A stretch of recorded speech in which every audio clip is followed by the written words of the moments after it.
So highly efficient procedure for computing the DFT of a finite series. You should remember here finite series. That is, the capital N value should be a finite one. In the sense, the number of samples present in our input sequence is a finite one. That is the one. And FFT is based on decomposition and breaking the transform into smaller transforms and combining them to get the total transform. And FFT reduces the computation time required to calculate DFT. And FFT improves the performance by a factor of 100 or more over direct evaluation of the DFT, right? And here, this FFT exploits the two basic properties of the twiddle factor, that is the symmetry property and periodicity property. Other than that, we are having properties for twiddle factor, but FFT is exploiting these two properties, symmetry and periodicity. Symmetry in the sense Wn to the power k plus n by 2, which is equal to minus Wn power k. And periodicity property is repetition. So Wn to the power k plus n, which is equal to Wn to the power k. That is the meaning, right? So here we are having two basic classes in the FFT: decimation in time and decimation in frequency. DIT FFT and DIF FFT. So decimation in time and decimation in frequency.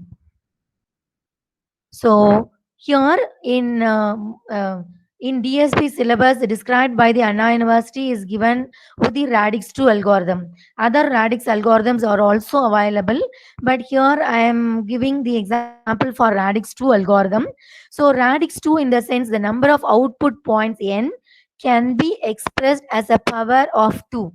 Right? Radix 2 algorithm means you have to express in the power of 2. If it is radix 4 algorithm, then it should be represented as a power of 4. So n is equal to 2 to the power m in the case of radix 2 algorithm, where m is an integer. For example, if it is a 8-point FFT, that is capital N is equal to 8. In that case, we can represent our 8 is equal to 2 to the power 3.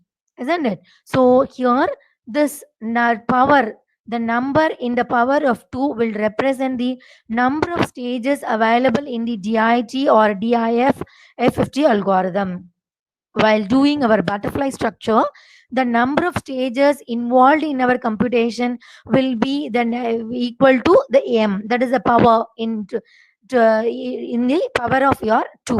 So if it is 8, then it is equal to 2 to the power 3. So we will have 3 stages in our diagram. Likewise, this is our first stage, this is second stage, this is third stage in our DIT FFT.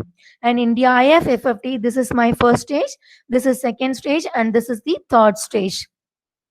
Suppose if n is equal to 16, then 16 will be equal to 2 to the power 4. So we will have 4 stages in our diagram, butterfly diagram, right? And the number of multiplication and additions, if you are going with the radix 2 FFT, then n into log n to the base 2. So here it is radix 2 algorithm, so log to the base 2 here.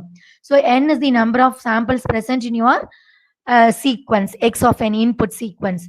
So the number of multiplications is n is equal to log n to the base n. And number of additions required if you are doing with radix 2 FFT, then n by 2 log n to the base 2.